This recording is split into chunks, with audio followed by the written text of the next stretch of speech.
Welcome back to the video, and in today's video, we're ranking every single starting power forward in the NBA. You see me do it with the small forwards, you see me do it with the shooting guards, you see me do it with the point guards. Now we are doing the power forwards. I also want to say before we end the video, thank you guys so much for 600 subscribers. The growth in this channel has been absolutely absurd. I went from yesterday being at 580 all the way looking at today and being at 630. 50 subscribers in one day is ridiculous. It means the world to me. Thank you guys so much for this. And also, leave a like on the video, subscribe to the channel, and be on the journey to get to 700 subscribers because we are on that journey right about now. Let's get straight into it. Again, you've seen other videos. I'm going to be ranking them in these tiers listed above. S tier, which is like elite. A tier, which is like all-star. B tier, which is like the solid players. C, which is like the average. D, which is like the not great, but not terrible. And then F is the terrible. F is the trash. F should be a bench player. And that's it. So let's start off with Aaron Gordon. I'm putting Aaron Gordon in B tier. Was a big part in the finals run for the Nuggets and getting them the NBA finals. What I do like about Aaron Gordon a lot is his defense because he was locking up LeBron James when they were playing. Really helped the Nuggets actually get that sweep against the Lakers. In every single matchup, he seemed like he was locking up everybody. They were trying to switch onto other people so they can get a better matchup because Aaron Gordon also faced Jimmy in the finals, and he locked him up as long as he was guarding him. So yeah, Aaron Gordon was a big piece. I'm putting him in B tier. Very solid power forward. Next up, we have Jalen Williams. So I guess he's not actually a power forward, but I put Shea for the point guards.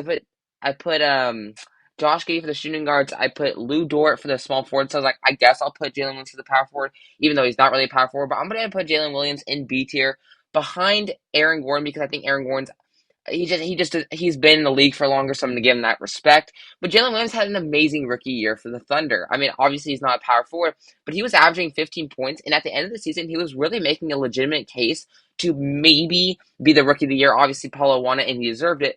But Jalen Williams is probably the third best rookie behind Walker Kessler and Paolo in the NBA last year. So yeah, Jalen Williams, B tier. He was very solid, great scorer. Next up, we have Cat. You saw from the thumbnail. Where am I going to put Karl-Anthony Towns? I'm obviously kidding from the thumbnails, obviously. I'll put Cat in A tier. Again, I can't really put him in S tier because he's just not as good anymore. Like, he's definitely starting to get out of his prime. The Timberwolves want to trade him, so why put him in S tier when his own team doesn't want him on his team?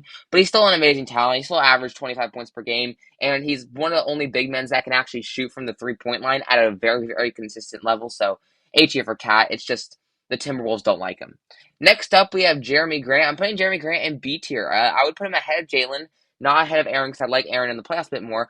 But I do like Jeremy Grant. He averaged 20 points per game this season. Super good for the Trailblazers. Again, the Trailblazers weren't that good, so people don't really look at them. But if you look at his season stats, he averaged 20. He played really well. And going from the Pistons to the Trailblazers was actually a really big upgrade for him. So Jeremy Grant B tier. Next up, we have Larry Markkinen. Man, this division is an absolute just great. I'm putting Larry Markkinen in A tier. I'm putting him ahead of Cat. He's so close to S. If there was a most improved player, he would have won it. I mean, 25 points per game coming from the Cavs to here. He had a monstrous season. It's just I can't put him in S tier because this has been his first actual good year. I need to see it a couple more times, but my goodness, he was like a comeback player of the year. He was so incredibly good this year. Amazing. And dude, for a 7-foot power forward who can shoot like he does, he's basically Cat but taller and actually not taller, but he's basically Cat but better this season in my opinion. So yeah, that's the Northwest Division, man. That is a pretty stacked division. Now we are to the Pacific and starting off with Draymond Green. Man, we're not starting with the high tiers. I'm putting Draymond in B tier. He's probably gonna be a low B at this point because he is getting older. He's just not as good, but he's still a very good defensive reliability. He's really good next to Steph Curry, who can pass the ball. I know technically he's not on the Warriors. He's currently got released, but in my opinion, he's going to stay on the Warriors, in my opinion. Maybe he goes to a different team, but for now, he is still a Warrior, in my opinion. So, yeah, I'm going to put Draymond on the Warriors. Very solid defensively. He actually did score a lot in the playoffs because Steph was being heavily guarded, Clay was being heavily guarded, so he needed to do a little bit more. He was open a lot more of the time, so he was actually able to shoot. But overall, he's definitely getting older. He's not as good. He really can't hit many shots, and his defense is starting to slow down, but it's still at an all-star level. Next up, we have Kevin Durant. You saw from the thumbnail, I put him in mid. Where am I going to put him now? Of course, KD is in S tier. He's the second best power forward in the league. Obviously, you can consider him a small forward, but I think he's going to play the power forward, and Josh Okogie is going to play the small forward. But Kevin Durant is ridiculous. He's a 7-footer, basically 6'11", who can shoot and might be one of the most clutchest players in NBA history. Probably a top 25 player in NBA history when it's all said and done. KD had an amazing career. Obviously, he's S tier. He can be a big piece, and if the Suns want to make a playoff run or just be a contender this year. Next up, we have Keegan Murray. Another really, really good rookie year for Keegan. It's in my opinion, it's between high C and low B. I'm gonna put him in high C because he did struggle in the playoffs a little bit. Obviously, he's a rookie. He just wasn't as good as Jalen Williams. But I think he had a really solid rookie year for his placement. I think the Kings are going to get a really good guy for the future, and I think futurely he's going to be in that B, A, and S tier. Just right now, can't put him too highly, C tier. Next up, we have Nicholas Batum finally getting into the players that are actually trash. We were on an actual rampage of really good players. Batum's at F tier. He really shouldn't be a starting power forward. They just don't really have anyone else at the position. Obviously, the other players in that position is stacked. The Clippers have a really stacked team. Russell Westbrook, Paul George, Kawhi Leonard, and Zubac. But the power forwards are one weak position. Batum's F tier. He's old, he's unreliable, and he just shouldn't be a starting power forward in the NBA. Next up, we have Jared Vanderbilt. This is actually kind of a tough one because he was pretty reliable and pretty valuable in the playoffs, especially against the Warriors when he was being able to guard Steph Curry, and he locked him up a lot. It's kind of tough though to put him C tier. Like he's between D and C, but I'm gonna put him C tier. Give him the benefit of the doubt. He's not better than Keegan Murray. I'll give him the benefit of the doubt, but he's not that good. He's fine. He can give you some reliable defense, but he can't really score. I'll put him in C tier. Next we have Jaren Jackson Jr. This is kind of a tough one. I'm gonna put him A tier. DPOY, obviously. I don't put him above Lowry. I think Lowry had a better year this year, but obviously Jaren Jackson Jr. has to be A tier. Defensive Player of the Year, just him and Lowry, they're so close to being S tier. It's unreal. I just don't know if I can put him because I don't see those two players. I'm like they have to be S tier. But Jaren Jackson was amazing this year. Obviously, won the Defensive Player of the Year as a defensive monster. Yes, he'll maybe get ejected out of the game for having too many fouls, but he's an absolute monster on the glass and can also score and can actually shoot threes as well, which is pretty crazy for a power forward. Next up, we have Reggie Bullock, another F tier. Again, should not be a starting power forward. His hair is the worst part of his game. It's probably what is that hair? It looks like noodles. Yeah, Reggie Bullock just isn't that good. He just shouldn't be a starter, and the Mavericks don't really have any good players at the forward position. So Reggie Bullock is the definition of an F tier for sure.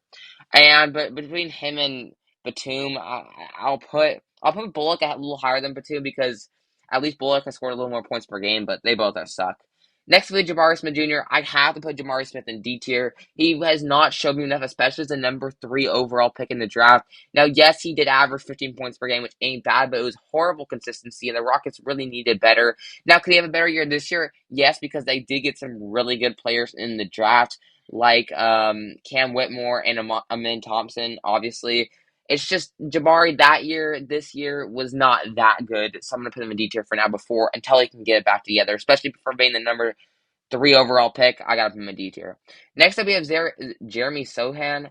This is another kind of tough one because he had a really good defensive year, but scoring wise, he wasn't that good. I'm going to put him high D. I think he's better than Jabari because I think he had a better year than Jabari, but I wouldn't put him ahead of Keegan or anything like that. I wouldn't put him in that C tier. Again, not bad. He's a good defensive player. I think he's going to get better next to Wemby, but for now, I got to put him in D tier because he hasn't shown me enough. Next up, we have Zion. See, this is another hard one because if Zion's healthy for a full year, he's without a doubt S tier. But he's never healthy. And for the number 1 overall pick, he has failed expectations miserably because he just isn't on the floor. I'm still going to put him A tier, but I have to put him behind. Nah, he's ahead of Cab, but I have to put him behind Jaren and Lowry because he just hasn't stayed healthy. If it's a healthy Zion, you're getting an S tier player.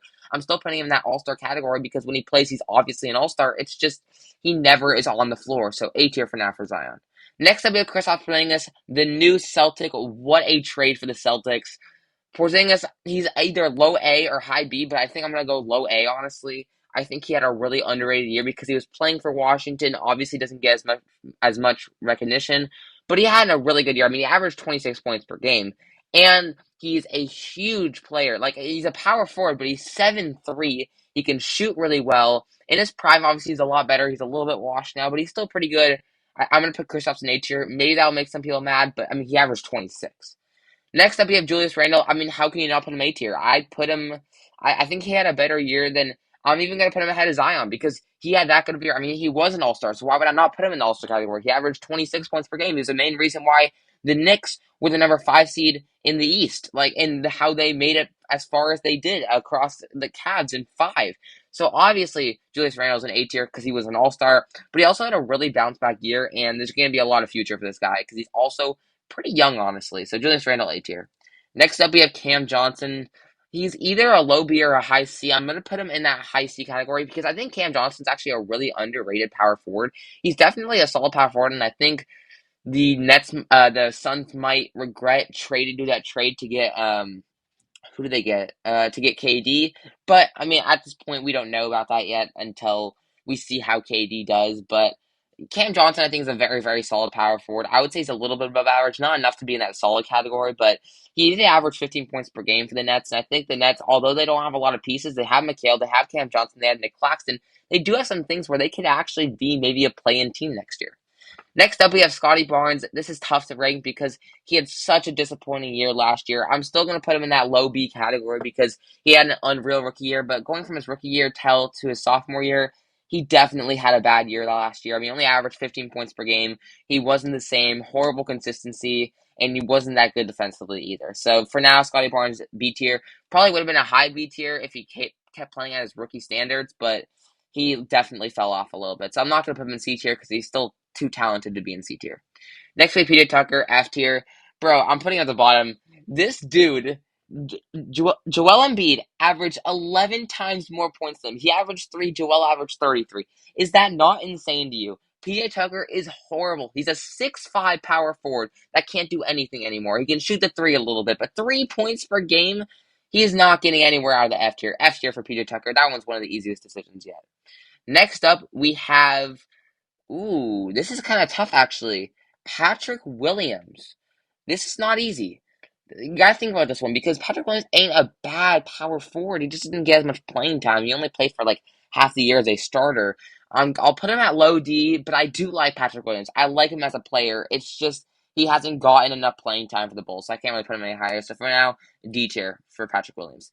Next we have Giannis. This is just easy at S tier. I mean, he's the second best player in the game in my opinion, and obviously the best power forward in the game.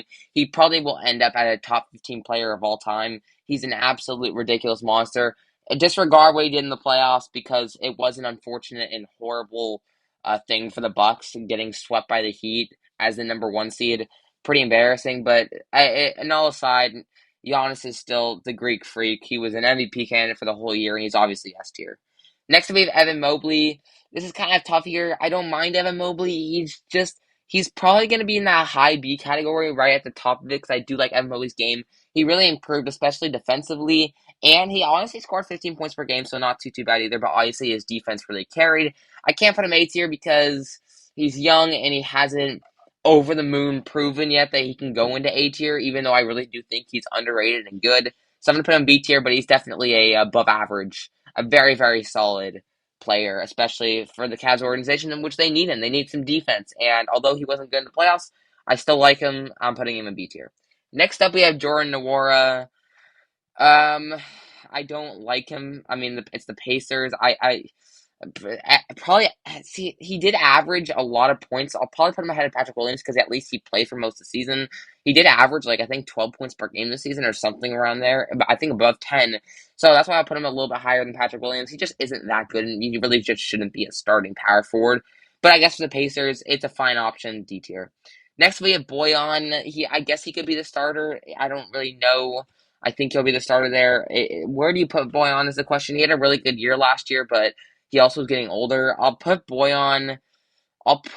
give him some respect and put him ahead of Draymond, but I don't think I can put him ahead of Jalen Williams because it he's not that good. He's not that insane. He's fine. He can get you some points. He can score the ball a little bit. He was the highest scoring player for the Pistons last year, I believe, him or Cade. But he's getting older. He's gonna have a down year, so yeah, B tier. Next up, we have DeAndre Hunter. I'm gonna put DeAndre Hunter. I think he's the prime C tier player. Where'd he go? Where'd he go? I would probably put him ahead of Vanderbilt because I do like how his game went. I mean, he averaged 15 points per game this season, but he just again, I don't think that he came out of the draft thinking that he was the next Kawhi Leonard. Obviously, has not been. He just isn't that good. Next up, we have Caleb Martin.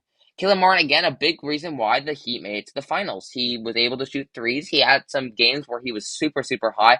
I'm going to put Caleb Martin in C tier, bottom of it, because he isn't really that good. I mean, I don't even think he averaged 10 points per game in the actual regular season. But in the playoffs, he was a key piece for the Heat, so that's why I'll give him C tier, because he didn't carry, but he was a big piece for the Heat in making it to the NBA Finals. So C tier for Caleb Martin. Next up, we have Paolo. This is interesting. Rookie of the year. Where do you put him? I think I'm going to put him at the toppest B that you can go. What happened there? The toppest B that you can go because he was rookie of the year. You have to give him credit for that. But again, that was his first year. You can't rank him too highly. And although I do like Paolo, it's just I can't put him in A tier yet because he's only had 1 year. I mean, he averaged 20 points per game. He was rookie of the year. So obviously he's going to be put into B tier, and he's going to be a high B tier. Can't put him in A tier because it's his first year. Next up, we have Gordon Hayward. He's getting older. I'll put him in low C. He's fine. He's decent. I mean, he was one of the spark plugs for the Hornets this year, but the Hornets were a horrible franchise as well. So, and he's getting older as well. He just isn't as good as he used to be, so C tier. Next up and last up, we have Deni Avdija. Or not even Deni Avdija, that's Corey Kispert. I think I end up switching up. I think I put Denny for the small forward, where realistically Corey's a small forward, but we're just going to put him like that. Corey Kispert's F tier. He isn't that good. I'll put him ahead of these two because at least he has some potential, but Corey Kispert stinks. He's not that good, and the Wizards are going to suck this year, and he's going to suck as well. And that's me ranking every single power forward in the NBA starting power forward in the NBA. I hope you enjoyed this video. Comment down below if you agree or disagree with any of my power forward rankings. Leave a like on the video, subscribe to the channel, and I'll see you guys in the next one. Peace!